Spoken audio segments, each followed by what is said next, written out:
2020년 뉴욕에서는 그림을 그리려고 유학을 왔던 가예림과 발레 대회 때문에 뉴욕에 왔던 혜지가 룸메이트로 만나서 서로에게 최고의 친구가 되어 있었습니다. 2020년 뉴욕의 어느 날이었습니다. 따스한 오후의 햇살이 커다란 창을 통해 쏟아져 들어와 캔버스 위 물감의 질감을 선명하게 비추고 있었습니다. 갤러리 중앙에는 아직 미완성인 잔다르크의 유화가 이젤 위에 놓여 있었습니다. 붓을 든 채 그림 앞에 서 있는 가예림의 얼굴에는 예술가의 깊은 고뇌와 함께 지울 수 없는 고독의 그림자가 짙게 드리워져 있었습니다. 그때 발레 연습을 막 끝낸 듯 편안한 차림의 백혜지가 갤러리 문을 조심스럽게 열고 안으로 들어왔습니다. 예림아, 아직도 작업 중이야? 밥은 먹었고?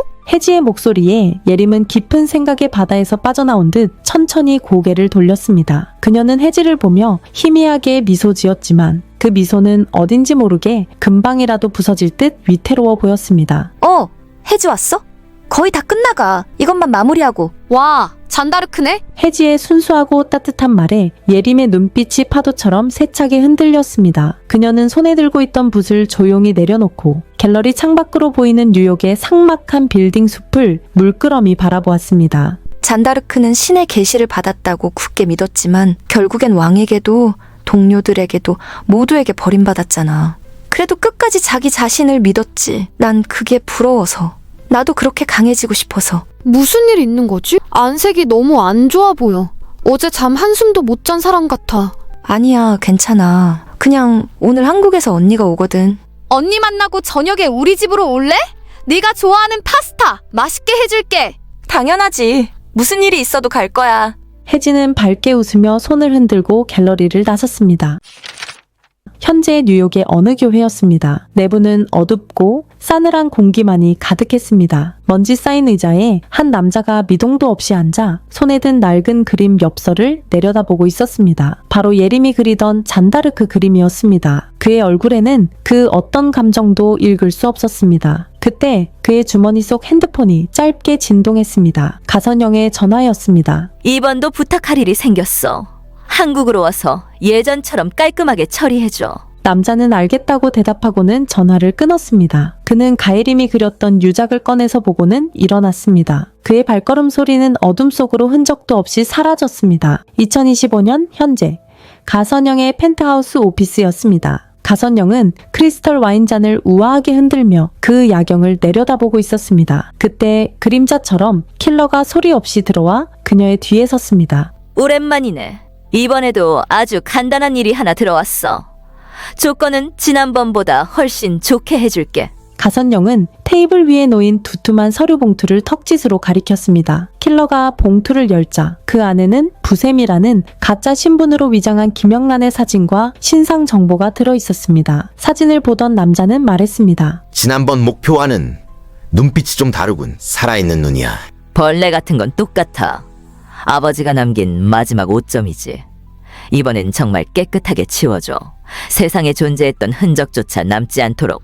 알겠다. 짧은 대답과 함께 킬러는 다시 어둠 속으로 사라졌습니다. 가선영은 다시 창가로 다가가 와인잔을 들어 올리며 만족스러운 미소를 지었습니다. 모든 것이 그녀의 완벽한 계획대로 흘러가고 있었습니다. 2025년 현재 백혜지는 꿈을 꾸고 있었습니다. 2020년 뉴욕에서의 기억, 갤러리에서 잔다르크 그림을 그리던 예림의 위태로운 미소, 언니가 한국에서 온다며 애써 웃던 목소리, 그리고 그날 저녁 끝내 걸려오지 않았던 전화, 모든 것이 어제 일처럼 생생하게 떠올랐습니다. 그때 김영란이 방으로 들어왔습니다. 백혜지는 잠에서 깼습니다. 뭘 그렇게 놀라? 혜지는 영란의 손을 덥석 잡으며 진지한 표정으로 말했습니다. 그게 중요한 게 아니야, 친구. 어디 갈 때 꼭 나한테 얘기하고 가. 절대 혼자 다니지 말고. 무슨 말인지 알았지? 영란은 그런 혜지를 이상하게 쳐다봤지만 혜지의 눈빛은 정말 이상하게 그 어느 때보다 진지하고 절박해 보였습니다. 영란은 자신도 모르게 고개를 끄덕였습니다.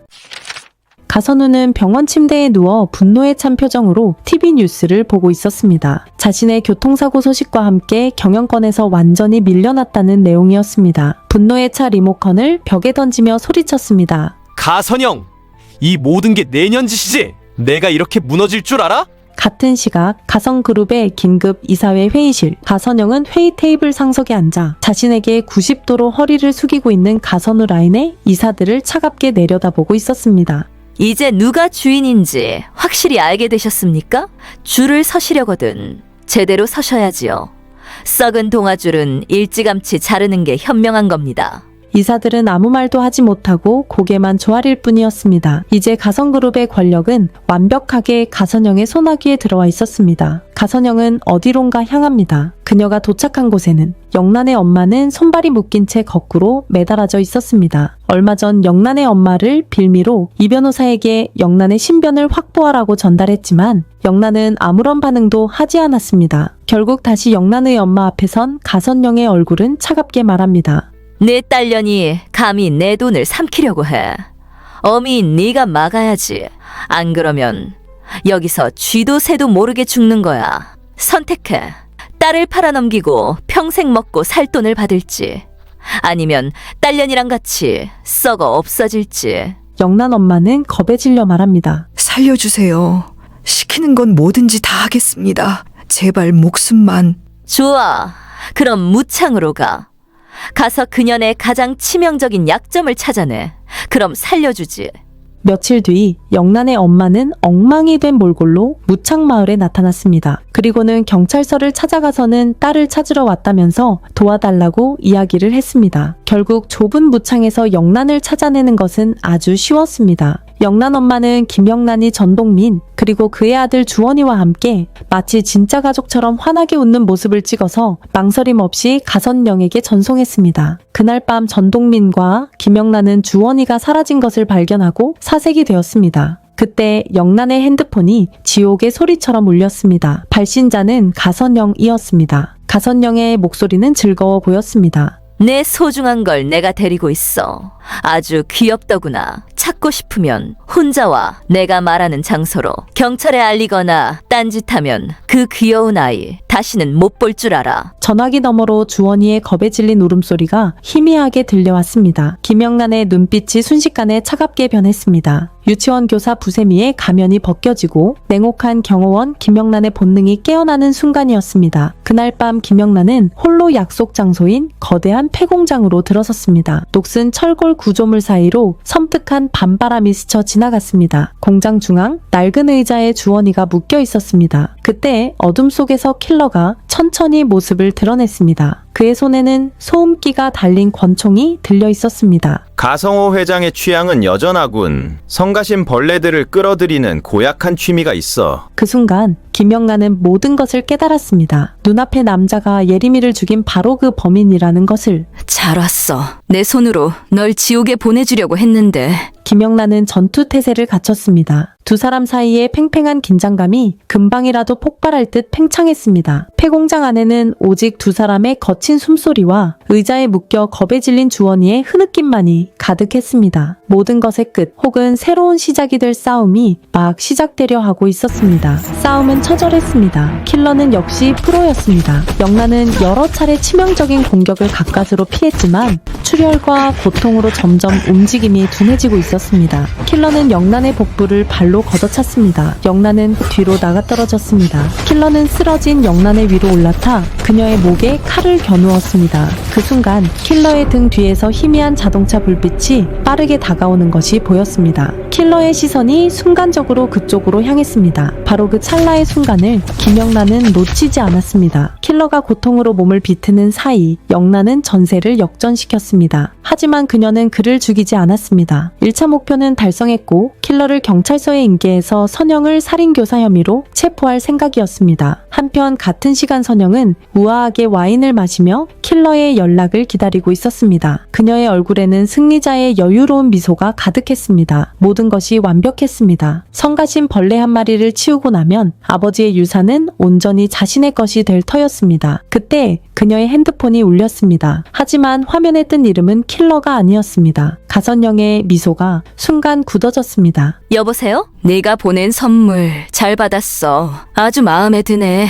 이제 내 선물을 보낼 차례네. 기대하고 있어, 가선영. 네가 가진 모든 걸 빼앗아 줄 테니. 전화가 끊겼습니다. 가선영은 손에서 힘이 풀려 와인잔을 떨어뜨렸습니다. 바닥에 붉은 와인이 쏟아지며 마치 피처럼 번져나갔습니다. 그녀의 완벽했던 세계에 균열이 가기 시작했습니다. 한편 방금 전 킬러와 영란이 사투가 벌어졌던 곳에 곧이어 여러 대의 경찰차와 전동민이 도착했습니다. 전동민은 차에서 내려 미친 듯이 공장 안으로 뛰어들어갔습니다. 그가 본 광경은 처참했습니다. 피를 흘리며 쓰러져 있는 김영란, 그리고 그녀가 풀어주고 있는 의자에 묶인 주원이, 그리고 조금 떨어진 곳에서 신음하며 쓰러져 있는 킬러. 주원아, 아빠. 동민은 달려가 아들을 품에 안았습니다. 그는 아들의 등을 토닥이며 안도와 미안함에 눈물을 흘렸습니다. 그리고는 천천히 영란에게 다가갔습니다. 괜찮아요? 김영란은 고개를 들어 동민을 바라보았습니다. 그의 눈에는 더 이상 의심이 아닌 깊은 걱정과 미안함이 담겨 있었습니다. 괜찮아요. 그때 경찰들이 들이닥쳐 쓰러진 킬러를 체포했습니다. 다음날 아침, 김영란은 거실 소파에 앉아 어깨의 상처를 치료하고 있었습니다. 백혜지가 옆에서 조심스럽게 그녀를 도왔습니다. 친구, 난 예림이의 진실을 꼭 밝히고 싶었어. 그래서 한국에 왔던 거야. 이제 우리 진짜 친구 맞지? 김영란은 그런 혜지를 보며 처음으로 따뜻하게 미소 지었습니다. 그때 이돈 변호사가 서류 가방을 들고 안으로 들어왔습니다. 몸은 좀 괜찮으십니까? 좋은 소식이 있습니다. 어젯밤에 잡힌 킬러가 입을 열기 시작했습니다. 가선영이 뉴욕에서 가예림 양을 살해하도록 사주했고 어제는